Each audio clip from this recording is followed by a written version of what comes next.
نحمده ونصلي على رسوله الكريم اما بعد فاعوذ بالله من الشیطان الرجیم بسم اللہ الرحمن الرحیم. اس سے پہلے ہم نے بچوں کو ڈسپلن کرنے کے جتنے بھی اصول سیکھے ہیں ان سب کا آج ایک اجمالی جائزہ لیا جائے گا اور کچھ مزید چند باتیں. آج جو چیز ہم ڈسکس کریں گے وہ یہ کہ تمام اصولوں کو اکٹھے استعمال کرنا.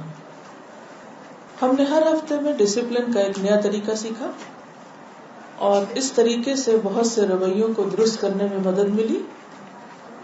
کامیاب والدین بننے کے لیے 12 اصول سیکھے. پھر مطلوبہ اور مناسب رویے جو ہم اپنے بچوں میں چاہتے ہیں ان کو آگے بڑھانے، ان کو انہینس کرنے میں مختلف ٹپس ہم نے جانی.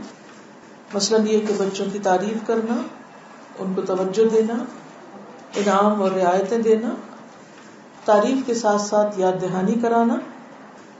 پھر بچوں کے اندر فرما برداری کو بڑھانے کے 5 طریقے کہ کس طرح ان کی اوبیڈینس کے لیول کو بڑھایا جائے.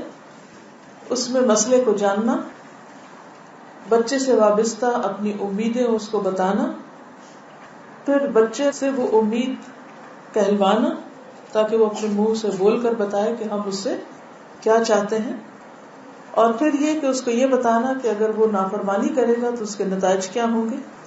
پھر مستقل مزاجی کے ساتھ اپنی سکھائی ہوئی باتوں یا کاموں پر قائم رہنا اور پوچھ گچھ کرتے رہنا. یہ نہیں کہ ایک ڈسپلن کا قاعدہ بنا لیا اور اس کے بعد خود ہی بھول گئے اس کو. غیر مطلوبہ رویوں کی حوصلہ شکنی کرنا، ان کو نظر انداز کر کے، ملامت اور ڈانٹ کے ذریعے، ٹائم آؤٹ کرنے کے ذریعے، انعامات اور اختیارات کو ختم کر کے. پھر اسی طرح بچوں کو تمیز اور تہذیب سکھانے کے لیے کچھ اقدامات سکھائے گئے. اس میں یہ تھا کہ سب سے پہلے ہم خود اپنے تنقیدی ریمارکس پر غور کریں. اس بات پر غور کریں کہ کہیں ہم منفی باتوں کو بار بار دہرا تو نہیں رہے، کیونکہ ان کے دہرانے سے وہ باتیں مزید راسخ ہو جاتی ہیں، پکی ہو جاتی ہیں. اور بچوں میں جو رویہ ہم دیکھنا چاہتے ہیں اس کو اگر بچوں کے اندر پائیں تو اس کی تعریف کریں اور توجہ دیتے رہیں. مثلا اگر بچے نے کام کر لیا ہے تو اس کو اپریشیٹ کریں، اس کو ہائی لائٹ کریں کہ کام ہوا ہے. صرف یہ نہ دیکھیں کہ وہ کیا نہیں کرتا، یہ بھی دیکھیں کہ وہ کیا کرتا ہے. پھر یہ کہ اگر وہ کرتا ہے تو اس کو مزید انعام و اکرام سے نوازیں، یعنی تعریف کے علاوہ کچھ نہ کچھ اس کو دیں بھی. پھر یاد دہانی ہمیشہ رہے، کیونکہ بچے بھول جاتے ہیں. ایسا نہیں ہوتا کہ ایک بات ہم نے ان کو سکھائی اور ان کے اندر ڈالی تو وہ ہمیشہ کے لیے ان کے اندر برقرار رہی. وہ کچھ دن وہ کام کریں گے، پھر آہستہ آہستہ سلیک آف ہوں گے، پھر بھولنے لگیں گے. تو آپ کا فرض بنتا ہے کہ آپ ان کو یاد کراتے رہیں. پھر اسی طرح کچھ غلطیوں کو نظر انداز کر دیں، اگنور کر دیں. بعض کیسز بہت ڈیفیکلٹ ہوتے ہیں، بعض تو نارمل بچے ہوتے ہیں، بات مان جاتے ہیں، جلدی سن لیتے ہیں، لیکن بعض اوقات مشکل بھی پیش آتی ہے. مثلا خاص طور پر بچے والدین کے ساتھ بدتمیزی سے پیش آتے ہیں، جیسے بے ادبی کا مظاہرہ کرتے ہیں، شاؤٹ کرتے ہیں. یہ ایک عام مسئلہ ہے. وقت کے ساتھ ساتھ اوور آل جو مسلمانوں کے اندر ایک اخلاقی زوال آیا ہے اس کا اثر بچوں پر بھی پڑا، اور بچے تو بڑوں سے ہی سیکھتے ہیں. جب بڑے بدتمیز ہوئے تو بچوں نے بھی بدتمیزی سیکھی.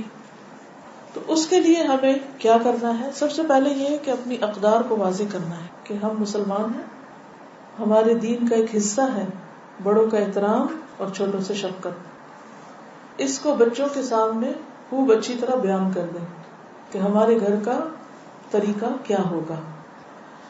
پھر یہ ہے کہ بچے کے اوپر نظر رکھیں کہ وہ صرف آپ کے ساتھ ہی ادب کے ساتھ نہ پیش آئے بلکہ اپنے ساتھیوں کے ساتھ بھی، دوسرے لوگوں کے ساتھ بھی ادب اور احترام سے پیش آئے. اور نہ صرف یہ کہ وہ بلکہ آپ خود بھی پیش آئیں. اگر آپ اپنے شوہر کے ساتھ بدتمیزی کر رہی ہیں تو یہ ہو ہی نہیں سکتا کہ آپ کا بچہ آپ کا احترام کرے یا آپ کا ادب کرے. اگر آپ اپنے بزرگوں کے ساتھ، اپنے والدین یا ساس سسر کے ساتھ بدتمیزی کر رہے ہیں، ان کے ساتھ زیادتی کر رہے ہیں، تو یہ بھول جائے کہ آپ کا بچہ آپ کا حق ادا کرنے والا ہو. کیونکہ والدین کی نافرمانی کا دنیا میں ہی انسان کو وبال دیکھنا پڑتا ہے. کسی نہ کسی طرح وہ وائب بچوں تک پہنچ جاتی ہے. پھر اسی طرح یہ ہے کہ اپنے بچوں کے لیے کچھ گھر کے اندر اصول بنائیں کہ مثلا گفتگو کے اندر الفاظ کیسے استعمال ہوں گے، چیز اٹھائی اور رکھی کیسے جائے گی، دروازہ کیسے بند کیا جائے گا، کیسے کھولا جائے گا، چال کس طرح کی ہوگی، پاؤں پٹک کر نہیں چلا جائے گا، ایک دوسرے پر چیخا چلایا نہیں جائے گا. اور یہ سب چیزیں بچوں کو اچھی طرح واضح کر دیں کہ یہ ہمارے گھر کے اصول ہیں، ہمارے گھر میں ایسا نہیں ہوگا، ہم ایسا نہیں کریں گے. اور یہ اصول صرف ایک بچے کے لیے نہیں ہوں بلکہ سب بچوں کے لیے برابر ہوں. پھر اسی طرح اگر مثلا بچہ بے ادبی کرتا ہے، اس نے شاؤٹ کیا ہے یا کوئی آپ نے کام کہا ہے اور اس نے مانا نہیں، تو پھر اسے اگر آپ نے کوئی انعام دیا ہے یا دینے کا وعدہ کیا ہے تو وہ روک لیں. مثلا اگر آپ نے اسے پرومس کیا کہ آپ اسے کہیں لے کے جائیں گی تو آپ اس پروگرام کو کینسل کر دیں. آپ نے چونکہ یہ کام نہیں کیا اپنا، اس لیے آپ کو یہ چیز نہیں ملے گی. پھر اسی طرح اگر ان کو آپ نے کوئی کھلونا لے کر دیا ہے یا کوئی اور ان کی پسند کی چیز لے کر دی ہے تو آپ اس کو بھی واپس لے سکتے ہیں، مستقل طور پر نہ صحیح تو کچھ عرصے کے لیے لے سکتے ہیں. لیکن اگر بچے کا رویہ تبدیل ہو جائے اور واپس وہ اچھے انداز سے پیش آنے لگے تو اس کو تعریف اور توجہ کے ساتھ یہ کہیں کہ تمہارے اندر جو تبدیلی آ رہی ہے اس پر مجھے خوشی ہوئی ہے. ہم عام طور پر جب وہ غلطی کرتے ہیں اس کو تو خوب بتاتے ہیں، لیکن جب وہ اچھا کام کرتے ہیں تو بول کر یا الفاظ میں نہیں بتاتے. تو کلیئرلی ڈسکرپٹیو میتھڈ میں اس کو پورا ڈیٹیل سے بتائیں کہ کیا ٹھیک ہوا اور کیا ٹھیک نہیں ہوا. مثلا اگر ایک دن کا آپ رات کو بیٹھ کے جائزہ لے رہے ہیں بچوں کے ساتھ تو آپ بتا سکتے ہیں کہ آج آپ کے یہ اور یہ کام تو اچھے تھے اور اچھے سے ہی شروع کریں، اور یہ چیزیں جو ہے وہ اچھی نہیں تھی، تاکہ بچوں کو کمپیریزن کا بھی موقع مل جائے کہ کون سی چیزیں درست ہے اور کون سی نہیں. کیونکہ آپ ان کو اٹھا کے گھر سے باہر تو نہیں نکال سکتے، ڈسکارڈ تو نہیں کر سکتے. خالی بول چال چھوڑنے سے بھی معاملہ نہیں حل ہوگا، صرف چیزیں بھی لے لینے سے بات نہیں بنے گی، صرف مار پٹائی سے بھی بات نہیں بنے گی، صرف ان کو ڈانٹ ڈپٹ سے بھی آپ نہیں سکھا سکتے. تو جو پرابلمس ہوں ان پر کھل کر بات کرنی چاہیے تاکہ وہ واضح ہو کر سامنے آ جائے، اور پھر ان کے سولوشنز یعنی ان کے حل آپس میں ڈسکس کر کے طے کرنے چاہیے. کیونکہ اگر صرف آپ شاؤٹ کر کے بچے کو چپ کرا دیں گے یا صرف غصے کا اظہار کر کے پاؤں پٹک کے خود باہر نکل جائیں گے تو اس سے بچے کو ایک تو سمجھ نہیں آئے گی کہ آپ چاہتے کیا تھے اور آپ کہاں غلط ہیں اور کیوں غلط ہیں. تو بعض اوقات بچے کی غلطی کو ایکسپلین کر کے بتانا چاہیے کہ غلطی یہ ہے اور اس کی اصلاح کس طرح کرنی ہے. اس میں آپ دیکھیے کہ کوئی بھی رویہ جب سامنے آتا ہے اچھا یا برا تو دونوں کے ہم نے نتائج بتا دیے کہ کوئی اچھا کام کریں گے تو تعریف کریں گے، غلط کریں گے تو ڈانٹ ڈپٹ کریں گے، لیکن وہ اسی کی حد کے اندر ہونی چاہیے. یہ نہیں کہ اگر آپ نے صبح میں ناشتہ کراتے ہوئے بچے کو کوئی بات کہی اور اس نے نہیں مانی، یا مسئلہ آپ نے کہا یہ لے جاؤ یا یہ ایسا کر لو یا یہ کپڑے نہیں پہنو وہ پہنو، اور آپ اس کو غصے میں آئے یا بچے کی اصلاح کرنا چاہیے اور اس وقت آپ کو ڈانٹنے کی ضرورت پیش آئی یا کسی بھی ڈسپلن میں کسی بھی سختی کی، تو اب یہ نہیں کہ آپ اس کو سارا دن دل میں رکھ لیں، کیونکہ بچے تو باہر جا کے بھول جائے گی کہ ماں نے ڈانٹا تھا. وہ واپس آئیں گے اسمائل کرتے ہوئے اور آپ کا موڈ آف ہوگا تو وہ سہم جائیں گے، انہیں نہیں یاد ہوگا کہ کیا مسئلہ ہوا تھا، کیونکہ وہ ہماری طرح گرجز نہیں رکھتے دل میں.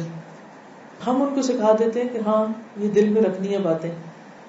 تو اس صورت میں جہاں معاملہ ہوا جتنا ہوا وہاں اسی کو ڈسپلن کرے، اس کا اثر باقی چیزوں پر نہ پڑے، سارا دن نہ روئن کر دے. ٹھیک ہے نا. اسی طرح اگر آپ ان کی کسی چیز پر خوش ہوئے، آپ نے ان کی تعریف کی تو اس خوشی میں ایسے وعدے نہ کر لیں کہ جو آپ نے پورے نہیں کرنے، یا وہ خوشی ایسی نہ ہو کہ اس کے بعد وہ بدتمیزی پہ اتر آئے تو بھی آپ ہنس کے ٹال دیں، کیونکہ اب آپ خوش ہیں، آپ کا اپنا موڈ اچھا ہے، لہٰذا آپ ان کی غلط سلط باتوں کو بھی اچھا کر رہے ہیں. جس دن یہ کی آپ کو مل گئی، یہ طریقہ آپ سیکھ گئے کہ جو چیز جتنی ہے اس میں مبالغہ نہیں کرنی، جہاں کی ہے جیسی ہے اسی جگہ اس کو حل کرنا. جب تک یہ نہیں ہوگا تو اصلاح نہیں ہوگی، درستگی نہیں ہوگی. ٹھیک ہے نا. اچھا بعض اوقات ایسا ہوتا ہے کہ ہم سارے اصول آزما چکے ہوتے ہیں، تعریف بھی، تنقید بھی، ڈانٹ ڈپٹ بھی، انعام دینا بھی، دے کے لینا بھی، ناراض ہونا بھی، سب کچھ کر چکے ہوتے ہیں، پھر بھی اصلاح نہیں ہوتا نا. ایسا سب کچھ آزما چکے. ابھی بھی کیس کنٹرول میں نہیں ہے. ہمیشہ یہ بات یاد رکھیں کہ ہدایت ہمارے ہاتھ میں نہیں. ہم اصلاح نہیں کر سکتے, دل اللہ کے ہاتھ میں. انما انت مذکر لست علیہم بمسیطر. آپ نصیحت کرنے والے ہیں, داروغہ بنا کے نہیں بھیجے گے. آپ ایک لکڑی کو تو شیپ دے سکتے ہیں, پتھر کو بھی گھڑ سکتے ہیں, ہیرے کو بھی کاٹ سکتے ہیں, لیکن بعض اوقات کسی انسان کی بری عادتوں کو یا ان کو تمیز تہذیب سکھانے کو اپنے لیے امپاسبل پاتے ہیں, یہ نہیں ہو سکتا. مثلا نوح علیہ السلام کے 3 بیٹے تو بہت اچھے تھے, انہوں نے اپنے والد کی بات مانی, لیکن ایک بیٹا نہیں مانا.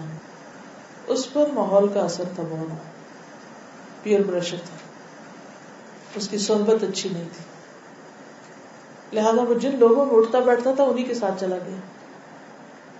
ایسا بھی ہوتا ہے کیونکہ انسان کی کمپنی انسان پر بہت زیادہ اثر انداز ہوتی. بعض اوقات انسان اپنی نظر سے کچھ واقعات کو دیکھنا بھول جاتا ہے, وہ دوسروں کی رائے سے انفلوئنس ہو جاتا ہے اور اسی آئینے میں دیکھنے لگتا ہے. آج صبح ایک واقعہ پیش آیا کہ ہوا تیز چل رہی تھی تو پلاسٹک کی کرسی سوئمنگ پول میں گر گئی. اب وہ جو مالی آیا تو وہ نکال رہا تھا اس کو اس کے اندر سے. کسی دوسرے نے دیکھا تو کہا یہ کیسا مالی ہے سوئمنگ پول میں کرسی کو دھوتا ہے. چونکہ میں پہلے سے دیکھ چکی تھی کہ وہ گری پڑی ہے اور میری تو ہمت نہیں تھی کہ اندر جا کے اٹھاؤں. تو میں سوچا وہ آئے گا تو اٹھا لے گا. تو بعض اوقات ہماری آنکھیں بھی ایک چیز کو دیکھ رہی ہوتی ہیں لیکن ہم اس کی غلط انٹرپریٹیشن کر رہے ہوتے ہیں اور ساری خرابی یہاں سے شروع ہوتی ہے.